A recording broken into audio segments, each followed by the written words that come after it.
जय हिंद दोस्तों, मैं यूट्यूब चैनल वर्दी विद प्रेम में आपका स्वागत है।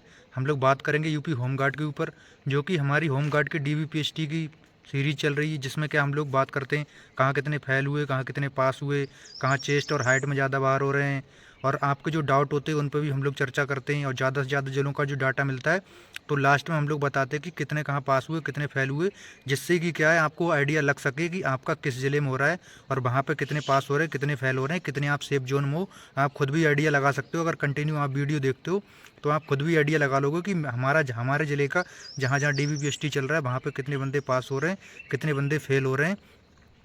एक एक करके हम सारे पॉइंट पर बात करेंगे और आपके डाउट लेंगे। सबसे पहला पॉइंट है हमारा कि जो है चेस्ट और हाइट में बहुत फेल हुए। हाँ, ये बात बिल्कुल सही है। मेरठ है और एक दो ज़िले और हैं जहाँ पर चेस्ट और हाइट में बहुत ज़्यादा फेल हुए, जिनके बारे में आगे बात करेंगे। अगला पॉइंट है रनिंग कब तक होगी। तो रनिंग जो है आपकी देखो 17 तारीख से सुना जा रहा है कि रनिंग आपकी 17 अगस्त से होगी, और कुछ बोल रहे हैं कि नहीं होगी नहीं होगी। तो सितंबर में जो रनिंग होनी वो यूपी कांस्टेबल की होनी, और होमगार्ड की जो रनिंग होनी वो अगस्त में ही होनी है। मतलब अगर 17 से नहीं होगी तो 20 से होगी। वैसे तो 17 से आपका रनिंग चलेगा पीएससी लाइन में, और जो उनका डीवीपीएसटी चलेगा वो चलेगा, रनिंग चलेगी पीएससी लाइन में और उनका डीवीपीएसटी चलेगा पुलिस लाइन में।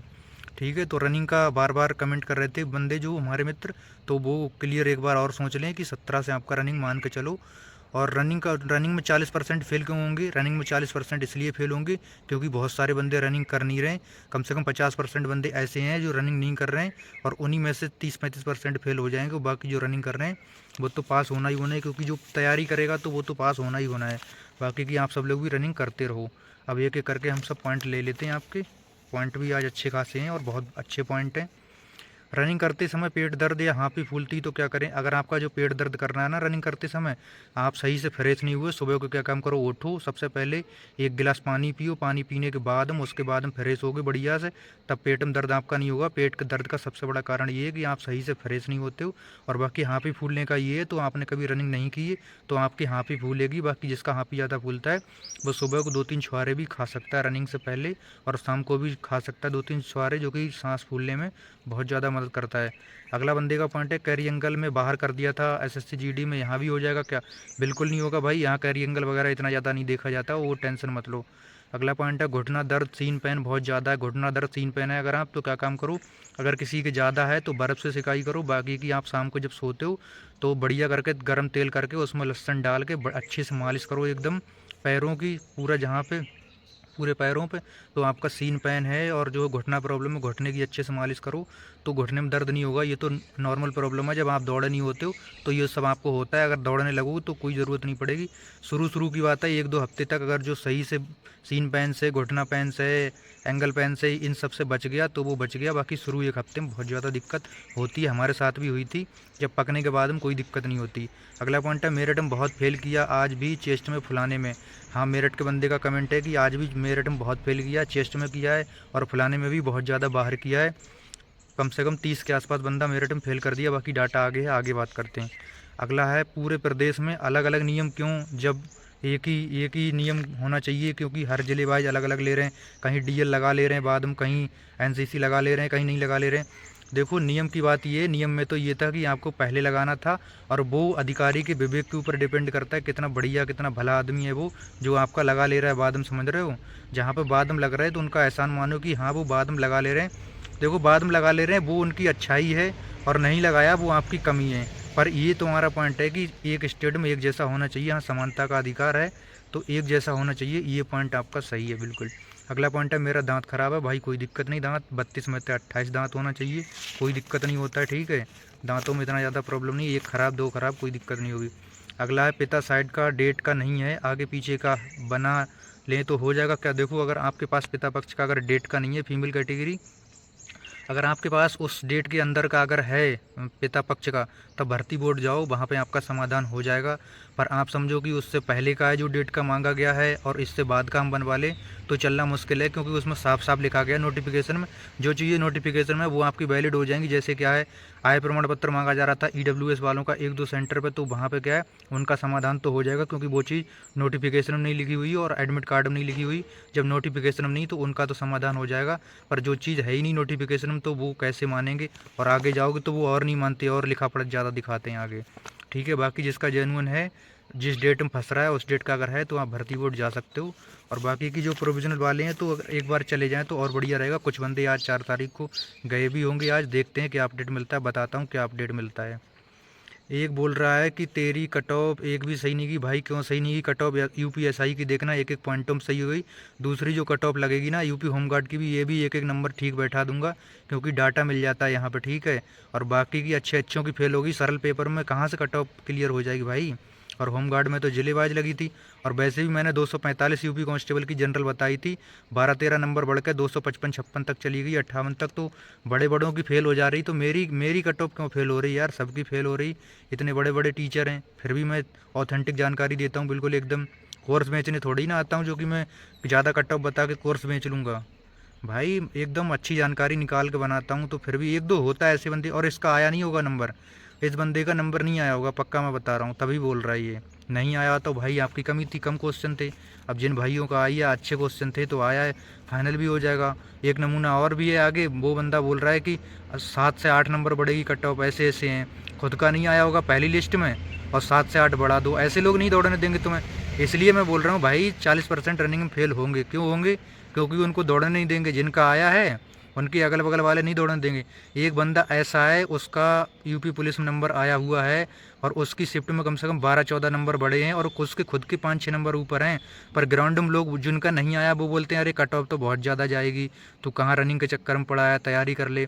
तो ऐसे लोग आपको नहीं दौड़ने देंगे। इसीलिए 40% होमगार्ड में बाहर होंगे रनिंग में, और 30% यूपी कांस्टेबल में बाहर होंगे, क्योंकि जिनका नहीं आया वो दौड़ने ही नहीं देंगे। पता है मेरे को, ऐसा होता है। चलो कोई बात नहीं, मत दौड़ो, आपकी इच्छा है। अगला पॉइंट है लखीमपुर में बहुत फेल हो रहे हैं। हाँ भाई लखीमपुर में बहुत ज़्यादा फेल हो रहे हैं, सही बात है। अगला पॉइंट है हाइट में फेल कर दिया मुझे, 168 थी, 167.4 बिठा ली, बड़ा दबा दबा के नापी है। हाँ भाई बहुत दबा दबा के नाप रहे होमगार्ड में, बहुत ज़्यादा। पर कुछ लोग जो पास हो जाते हैं ना, अच्छे सेंटर मिल गए ना जिनको, वो बोलते हैं अरे कोई फेल नहीं हो रहा है। पर जो 68 वाला फेल होके आ रहा है और 67 वाला पास होके जा रहा है, तो वो तो कहेगा ही कि जो है वहाँ पे मेरे बड़े बढ़िया चल रहा है, ये है वो है। पर सेंटर पे डिपेंड करता है, सारी बात तो ये है। अगला पॉइंट है ईडब्ल्यूएस के साथ घोषणा पत्र जमा नहीं कर पाए तो क्या करें? अगर ईडब्ल्यूएस के साथ में आप घोषणा पत्र जमा नहीं कर पाए, देखो फाइलें वहाँ जाती, वहाँ चेक तो होता है एक बार, तभी फाइनल रिजल्ट बनता है। तो क्या है, आप जो है वहाँ पे एप्लीकेशन वगैरह भेज देना, या कोरियर द्वारा भेज देना, या अगर आसपास के हो तो जाके भी दे सकते हो, वहाँ पे जमा हो जाएगा आपका। बाकी टोल फ्री जो नंबर होगा उस पर आप बात कर लेना। अगला पॉइंट है, अच्छा और बाकी का हो गया, यही मेन आपके पॉइंट थे। बाकी इसके अलावा और कोई अगर मेडिकल है, रनिंग है, इससे रिलेटेड अगर आपका कोई पॉइंट है तो कमेंट कर दिया करो। देखो ऐसा वीडियो आपको नहीं मिलेगा, ऐसा कोई नहीं होगा 1 घंटे तक आपके सारे के सारे कमेंट पढ़ के छांट के आपके डाउट लेके तब जाके जानकारी आपको बताएगा। बाकी मैं भी 5 मिनट में आऊँ, 5 मिनट में बोल के चला जाऊँ, पर उससे कोई फ़ायदा नहीं है। जो आपके जेन्युइन पॉइंट हैं वो आपके क्लियर होना चाहिए, आपका चाहे मेडिकल रिलेटेड हो, चाहे रनिंग रिलेटेड हो, चाहे कोई और भी हो, तभी फ़ायदा है। और इसीलिए हमारी सबसे ज़्यादा सीरीज ये सक्सेस हुई है, सबसे ज़्यादा देखते हैं होमगार्ड के लिए इसको, और सबसे अच्छी चली है और कंटिन्यू चली है। अब हम लोग बात कर रहे थे कि किस ज़िले में कितने पास हुए, कितने फेल हुए। बिजनौर की बात करें तो बिजनौर में 55 का बुलावा था, यहाँ पर 6 आइटम बाहर हो गए और 6 यहाँ अपसेंट हो गए, 43 यहाँ पास हो गए। प्रयागराज की बात करें तो प्रयागराज के 2 दल बने थे 55-55 के, एक दल में 55 में से 13 हाइट में बाहर हो गए और 3 अपसेंट हो गए, 39 पास हो गए। और दूसरे दल में यहाँ पे 55 में से 9 हाइट में बाहर हो गए और 3 यहाँ अपसेंट हो गए, 43 यहाँ पास हो गए। औरैया की बात करें हम लोग तो औरैया में 55 का बुलावा था, 8 यहाँ पे हाइट में बाहर हो गए और 1 यहाँ पे अपसेंट हो गया, 46 यहाँ पास हो गए। अगला जिला है देवरिया, देवरिया में 55 का बुलावा था, 55 में से 1 हाइट में बाहर हो गया, 1 चेस्ट में बाहर हो गए, 3 यहाँ पे प्रोविजनल हो गए और 2 यहाँ अपसेंट हो गए, 48 यहाँ पे पास हो गए। अगला जिला है मेरठ, मेरठ में 110 का बुलावा था, यहाँ पे 28 अनफिट हो गए, 3 प्रोविजनल हो गए और 4 यहाँ पे हो गए अपसेंट, 75 यहाँ पास हो गए। और यहाँ पे कम से कम 20 से 22 बंदे चेस्ट में बाहर हुए हैं, 10-12 बंदे फुलाने में बाहर, 10-12 बंदे वैसे चेस्ट में बाहर और 7-8 बंदे जो है वो वैसे हाइट में बाहर। मेरठ का बहुत ज़्यादा, जिस जिले का मेरठ में चल रहा है वो ध्यान देना कि आप लोगों को जो है कट ऑफ आपकी उसी हिसाब से कम जाएगी। अगला ज़िला महाराजगंज, महाराजगंज की बात करें तो 55 का बुलावा था, यहाँ पे 3 जो है आइटम बाहर हो गए और 5 यहाँ पे एब्सेंट हो गए, 47 यहाँ पास हो गए। अगला जिला संत कबीर नगर, 55 का बुलावा था, 3 यहाँ पे आइटम बाहर हो गए और 4 यहाँ पे एब्सेंट हो गए, 48 यहाँ पास हो गए। लड़के देखो प्रोविजनल तो कम हो रहे हैं लेकिन एब्सेंट अच्छे खासे हो रहे हैं और होना भी चाहिए। और आप सब लोगों का जो पॉइंट था कि बात करो कि जो है पहले उसकी रनिंग कराएं, पहले प्रोसेस यूपी पुलिस कांस्टेबल का कराएं, तो उस पर भी हम लोग बात करते हैं, फिर बताता हूँ वीडियो में अगले कि क्या हुआ उसका क्या नहीं हुआ। अगला जिला रामपुर में भी खींच के नाप रहे हैं, 55 का बुलावा था, 8 आइटम बाहर हो गए, 3 एब्सेंट हो गए, 44 यहाँ पास हो गए। अगला जिला पीलीभीत में तो ठीक ही चल रहा है, यहाँ पे 59 का बुलावा था, 5 यहाँ पे आइटम बाहर हो गए, 2 यहाँ एब्सेंट हो गए, 52 यहाँ पास हो गए। अगला जिला नोएडा की बात करें तो 55 का बुलावा था, 55 में आइटम बाहर हो गए 8 और इनमें 1-2 चेस्ट में भी बाहर हैं, बाकी की 2 यहाँ पे एब्सेंट थे, 45 यहाँ पास हैं। गाजियाबाद की बात करें तो 7 यहाँ पे आइटम बाहर हो गए, 2 यहाँ चेस्ट में बाहर कर दिए, 2 यहाँ एब्सेंट हो गए, 44 यहाँ पास हो गए। अगला जिला महोबा की बात करें तो 55 का बुलावा था, 4 यहाँ पे आइटम बाहर, 2 यहाँ पे प्रोविजनल हो गए, 1 यहाँ एब्सेंट हो गया, 48 यहाँ पास हो गए। अगला जिला बुलंदशहर की बात करें तो 55 का बुलावा था, 55 में से 6 हो गए यहाँ पे हाइट में बाहर और 2 यहाँ पे हो गए प्रोविजनल और 3 हो गए एब्सेंट, 44 हो गए पास। अगला जिला बाराबंकी की बात करें तो 55 का बुलावा था, 5 यहाँ पे हो गए हाइट में बाहर और 3 यहाँ पे हो गए प्रोविजनल और 2 यहाँ पे हो गए एब्सेंट और 45 हो गए यहाँ पे पास। तो इन जिलों का था हमारे पास डाटा। बाकी की अगर आपको लगता है कि आपके ज़िले का नहीं बताया है कई जो 2-3 दिन से, तो आप जो है कमेंट कर सकते हो। जो ज़्यादा कमेंट आते हैं उनका तो मैं बता देता हूँ, बाकी क्योंकि 75 ज़िले डाटा तो बहुत ज़्यादा आ जाता है, मतलब व्हाट्सअप में भी आ जाता है, वैसे भी आ जाता है, पर इतने ज़िलों का बताना कम से कम हमारा वीडियो बन जाएगा 25-30 मिनट का, जो किसी काम का नहीं। मतलब मेन ज़िलों का जो है खास हाईलाइटेड जो है, जहाँ ज़्यादा पास हो रहे हैं या जहाँ ज़्यादा फेल हो रहे हैं या जहाँ हाइट में बाहर ज़्यादा हो रहे हैं, चेस्ट में बाहर हो रहे हैं, इस तरह का हम लोग चर्चा कर लेते हैं। लगभग चर्चा हो ही जाती। तो बाकी दोस्तों देखो, रनिंग आप करते रहो। ये सुनने में आ रहा है कि 1-2 बंदे हैं बता रहे हैं कि भाई रनिंग करने को होमगार्ड के नाम पर कोई तैयारी नहीं है। अगर आप नहीं कर रहे हो तो देख लेना 17 तारीख को कैसे विकेट गिरते हैं वहाँ पे, फिर हम लोग कवरेज करेंगे रनिंग का, देख लेना। फिर भी कुछ लोग बोलेंगे अरे ये है वो है वगैरह वगैरह, बताया नहीं। भाई बता रहे हैं 17 से मान के चलो रनिंग आपकी स्टार्ट है, क्योंकि सितंबर में जो है यूपी पुलिस की होनी, तो तुम्हारी रनिंग जो है पहले होनी है उससे। बाकी की मिलते हैं अगले वीडियो में, और वीडियो को शेयर करो ज़्यादा से ज़्यादा और सब्सक्राइब किया करो। और हाँ, हमारी यूपी SSC पैट की जो टारगेट सीरीज चल रही है उससे जुड़ जाओ, एकदम धांसू स्कोर हो जाएगा, क्योंकि आप लोगों का जीके अच्छा है और यूपी SSC में जीके का ही खेल है। तो आप सब लोग उसकी तैयारी करो, जिसका भी एज ज़्यादा है, जो भी पुलिस में जिसका एज नहीं फंस रहा है वो यूपी SSC की तैयारी करो। यहाँ पर 35-40 साल तक लेते हैं, अलग अलग तरह से वैकेंसी होती हैं। ठीक है, फिर मिलते हैं अगली वीडियो में। जय हिंद।